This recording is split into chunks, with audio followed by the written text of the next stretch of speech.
ওটা একটা পুরনো জর্জরিত পুরনো বাংলো ছিল, যেন কোনো অদৃশ্য ভয় শ্বাসে আটকে রেখেছে। সেই বাংলোর ভেতরে এক অন্ধকার ঘর ছিল, আর সেই ঘরে বিয়ম এক অদ্ভুত কালো মেশিনের ওপর খুব মন দিয়ে কাজ করছিল।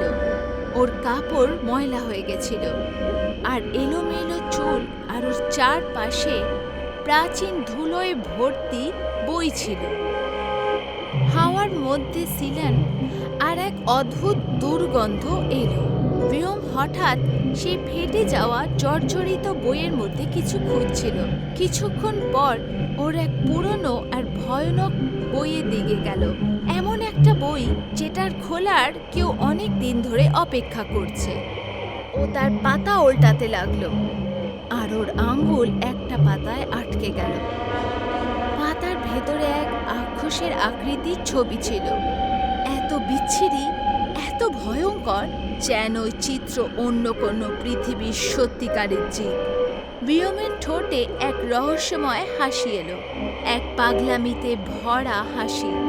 ও বিড়বিড় করতে করতে বলল, এখন আমার লক্ষ্য আর খুব বেশি দূরে নেই। সেই সময় ঘরের দরজা হালকা খুলল, আস্তে আস্তে পায়ের আওয়াজ ভেতরে এলো। সেটা পূজা ছিল, বিয়মের কলেজের বন্ধু। কিন্তু বিয়ম এতটাই ডুবেছিল যে ওর বন্ধুর আওয়াজ একদমই বুঝতে পারল না। কিছুক্ষণ পর ও আবার মেশিনের দিকে গেল। তখনই পূজার আওয়াজ ঘরের নিস্তব্ধতাকে চিরে দিল। এই বিয়ম, আমি এসেছি 5 মিনিট হলো, তুই কি বুঝতে পারিসনি? বিয়ম আস্তে আস্তে মাথা ওঠালো। ওর চোখে এক অদ্ভুত চমক ছিল, যেন ও অন্য কোনো দুনিয়াতে বিরাজ করছে। আসলে তোর হয়েছেটা কি বিয়ম? গত 1 মাস ধরে না তুমি কলেজে গেছো, না ক্লাস অ্যাটেন্ড করেছো, না আমায় ফোন করেছো, না আরিয়ানকে, আর না হি অর্চনাকে। আমরা 3 জনে কত চিন্তায় ছিলাম। তারপর আমার মনে পড়েছিল যে তোমার বাবার একটা পুরনো বাংলোও আছে, তো তোমাকে সকালে খুঁজতে খুঁজতে এখানে এলাম। আর তুমি নিজের ফোন কেন সুইচ অফ রেখেছ? আসলে তুমি এখানে করছোটা কি? বিয়মের চোখে পাগলামি আরও গভীর হতে লাগলো। ও অদ্ভুত আন্দাজে চলতে চলতে পূজার সামনে এসে দাঁড়ালো। আমার বাবা একজন খুব বড় সায়েন্টিস্ট ছিলেন, যার চিন্তাধারা দারুণ ছিল। সবসময় নতুন জিনিসের খোঁজ করতেন উনি, এমন ধরনের খোঁজ যার ফলে পৃথিবীর ভাবনা চিন্তা পাল্টে দিতে পারতেন। কিন্তু নিজের উদ্দেশ্য সফল হওয়ার আগেই উনি চলে যান। এখন আমি ওনার স্বপ্ন পূরণ করবই। তুমি একদম সঠিক টাইমে এসেছো। আমি আমার খোঁজ থেকে সামান্য একটু দূরেই রয়েছি। এইটুকু বলেই বিয়মের ধ্যান মেশিনে গেল, আর পুরনো বইকে ও পাগলের মতো দেখছিল। পূজার মনে এক অদ্ভুত ভয় হলো। বিয়মের ব্যবহার এখন মানুষের মতো ছিল না। কিছুক্ষণ পর ও আস্তে আস্তে জিজ্ঞেস করল, তুমি এমন কি খোঁজ করছো? বিয়ম তৎক্ষণাৎ বইয়ের পাতা পূজার সামনে মেলে ধরল, যার মধ্যে সেই শয়তানি চিত্র বানানো ছিল। এটা একটা প্রাচীন বই। এর মধ্যে যে ছাপা রয়েছে শয়তানটা, এ আসলে আর কেউ নয়, বরং এ হলো আমরা। পূজা যেন পাথরের মতন হয়ে গেল। কি ফালতু বলছো? আরে বাজে কথা বলছি না, আমি একদম ঠিক কথাই বলছি। যেভাবে মানুষের অস্তিত্ব এই পৃথিবীতে রয়েছে, সেরকম আমাদের ভেতরে যে খারাপ জিনিসটা থাকে না, সেই খারাপটাও কিন্তু একটা শয়তান রূপে অন্য একটা ডাইমেনশনে ফিজিক্যালি উপস্থিত থাকে, জানো তো? আর আমি সেই ডাইমেনশনের দরজাটা খুলতে চাই। এইটুকু বলেই বিয়ম মেশিনের কাছে গেল আর উল্টো পাল্টা বাটন টিপতে লাগলো, যেন পাগল হয়ে গেছে। হঠাৎ মেশিন থেকে এক চমৎকার সাদা তীব্র আলো বেরোলো। একটা ভারী ধামাকা ঘরের মধ্যে ঢুকলো। আলো সোজা বিয়মের শরীরে প্রবেশ করল, যেন ওকে চিরে ভেতরে ঢুকে গেছে। পর মুহূর্তেই বিয়মের শরীর থেকে কালো ধোঁয়া উঠতে লাগলো। ওর চোখের পতলি আস্তে আস্তে সাদা হতে লাগলো, আর সেই কালো ধোঁয়া এক ভয়ানক আকৃতিতে বদলে গেল। সেই আকৃতি পূজা আর বিয়মকে ঘুরে বলল, তোমার ভেতরের খারাপ আমি ফিজিক্যাল রূপে আসলে। বিয়ম পাগলের মতো হাসতে লাগলো। ওর হাসি পুরো ঘরে ঘুরতে লাগলো।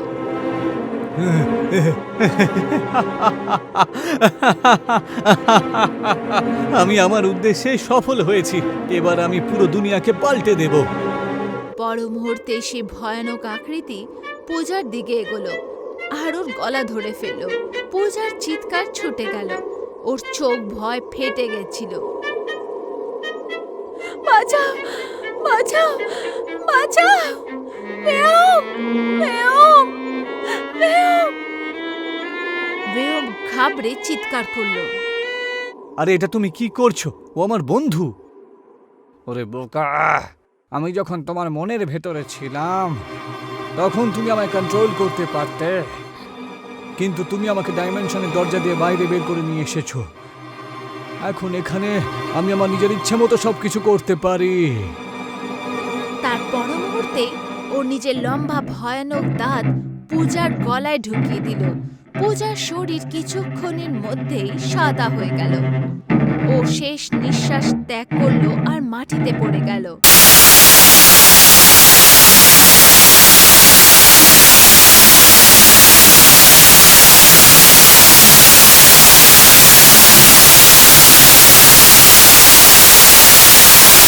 ধোঁয়া আর এক নতুন জন্মানো দানবের উপস্থিতিতে ভরেছিল। পরের সকালবেলায় চারপাশে এক অদ্ভুত ভারী অন্ধকার ছেয়ে গেছিল, যেন রাত এখনো অবধি যায়নি। আর্চনা নিজের হস্টেলের ঘরে গভীর টেনশনে ছিল। ও সারা রাত পূজার অপেক্ষা করছিল, কিন্তু পূজা আর এলো না। সারা রাতের নিস্তব্ধতা ওর মনের মধ্যে কোনো অশুভ গান গাইছিল। ও ফোন ওঠালো আর ইয়মকে কল করলো, তারপর পূজাকে কল করলো। ওর নাম্বারও বন্ধ ছিল। ওর হাত কাঁপতে লাগলো। ও ক্লান্ত হয়ে আরিয়েনকে কল করলো। আরিয়েন, কাল রাতে পূজা ভিয়মের পুরনো বাংলোতে গেছিল। ওর তো কিছুক্ষণের মধ্যে ফেরত আসা উচিত ছিল, কিন্তু রাত হয়ে গেছে, ও ফেরেনি। ফোনের অন্য পারে আরিয়েনের মনে ধাক্কা লাগলো। হস্টেলের বাইরে আমি বাইক নিয়ে আসছি, ঠিক আছে? তুমি ওখানেই থেকো। আর্চনা টেনশনের সাথে হস্টেলের বাইরে দাঁড়িয়ে গেল। অজানা ভয় ওর পায়ের পদক্ষেপেই ছিল। কিছুক্ষণ পর আরিয়েন বাইক নিয়ে এলো। হতে পারে পূজার রাত্রে অনেক দেরি হয়েছিল, তাইও ওখান থেকে আর আসেনি। হ্যাঁ, প্রথমে তো আমার মনেও সেটাই এসেছিল, কিন্তু এখন না জানি কেন আমার মন কোনো অশুভ সংকেতের কারণে ভয় পাচ্ছে। আরিয়েন চুপ থাকল, কারণ সেই ভয় ওর মনেও হচ্ছিল। আর্চনা পেছনে বসল আর বাইক রাস্তার মধ্যে জোরে দৌড়াতে লাগলো। কিছুক্ষণ পর ওরা দুজনে সেই পুরনো বাংলোর সামনে দাঁড়িয়েছিল। ভাঙাচড়া জানলা দরজা, ভেঙে পড়া দেয়াল আর সব নীরবতার সাথে যেন অনেক বছর ধরে কোনো জীবিত আত্মা এটাকে ছোঁয়ওনি। যেই ওরা দুজনে ভেতরে গেল, একটা দুর্গন্ধ ওদের নাকে তীব্রভাবে এসে লাগলো। যেন মনে হচ্ছিল হাওয়ারের মধ্যে কোনো মৃত শরীর শ্বাস নিচ্ছে। চারপাশে মোটা মোটা মাকড়সার জাল ছিল। প্রত্যেক কোণা থেকে যেন কোনো অদৃশ্য নজর ওদের দেখছিল। বাংলোর মধ্যে এতটাই নিস্তব্ধতা ছিল যেন ওরা নিজেদের শ্বাসই শুনতে পাচ্ছিল। আর্চনা আর আরিয়েন পূজা আর ব্রামকে ডাক দিল, কিন্তু সেই আওয়াজ দেয়ালে ধাক্কা খেয়ে ফেরত এলো, যেন বাংলো আওয়াজ গিলে নিচ্ছে। কিছুক্ষণ পর ওরা দুজনে সেই ঘরে পৌঁছালো, যেখানে মাটিতে পূজার দেহ পড়েছিল। আর্চনার চোখ ভয় ফেটে গেল। আরিয়েন তৎক্ষণাৎ অজ্ঞান হওয়া ভিয়মের কাছে গেল। ভিয়ম, তাড়াতাড়ি ওঠ। ওরে, কি হলো তোর? ভিয়মের জ্ঞান ফিরল, চেহারা সাদা আর চোখে ভয় ছিল। ও চিৎকার করে বলল, তোমরা দুজন এখান থেকে চলে যাও। তুমি কি পাগল হয়ে গেছো? তুমি হয়তো পূজাকে মেরেছো, কারণ তুমি পুরোপুরি পাগল হয়ে গেছো। সেই মুহূর্তেই ঘরের অন্ধকারে দুটো ঝকমকে চোখ চমকাতে লাগলো, লাল, ক্ষুধার্ত। অর্চনা ভয় পেয়ে বলল, আরিয়েন, এটা কি? পর মুহূর্তে সেই রাক্ষস অন্ধকার থেকে বেরিয়ে সামনে এসে দাঁড়ালো। ওর লম্বা আঙুল, ঝুঁকে যাওয়া হাড় আর ভারী শ্বাস ঘরের নিস্তব্ধতাকে চিরছিল। এর আগে কেউ কিছু বুঝে উঠুক, ওই রাক্ষস অর্চনার গলা চেপে ধরল আর ওর গলার মধ্যে দাঁত ফুটিয়ে দিল। অর্চনার চিৎকারে পুরো ঘর হিলে গেল। কিছুক্ষণের মধ্যে ওর শরীর ঢিলা হয়ে গেল। আরিয়ান চিৎকার করলো। আরে এ কে বলতো? ভিয়ম কাঁপতে কাঁপতে ভাঙা আওয়াজে সব কাহিনী বলল। ওর আওয়াজ কাঁপছিল, যেন প্রত্যেক শব্দ মৃত্যুর দিকে এগোচ্ছে। সব শোনার পর আরিয়ান ফুসফুসিয়ে বলল, আমি তোকে বলেছিলাম না, তোর এই আজে বাজে জিনিস নিয়ে রিসার্চ করাটা না আমাদের জন্য একেবারে বিপদ ডেকে আনবে। এখন ওকে আবার ডাইমেনশনে কি করে ফেরত পাঠানো যাবে সেটা বল। এটা শুনে ভিয়মের চোখে কিছুক্ষণে চমক এলো। ও মেশিনের দিকে এগিয়ে গেল আর ভয় পেয়ে বাটন টিপতে লাগলো। হঠাৎ মেশিন থেকে আবার জোরে আলো বেরোলো, আর এবার রাক্ষসের চোখে রাগের জ্বালামুখী ফুটছিল। আমি আর কখনো ফিরে যাব না। ওহ, তৎক্ষণাৎ ভিয়ম আর আরিয়ানের ওপরে ঝাঁপিয়ে পড়ল। ওর ধরা এতটাই শক্ত ছিল যে দুজনের হাড় ঠোকা লাগলো।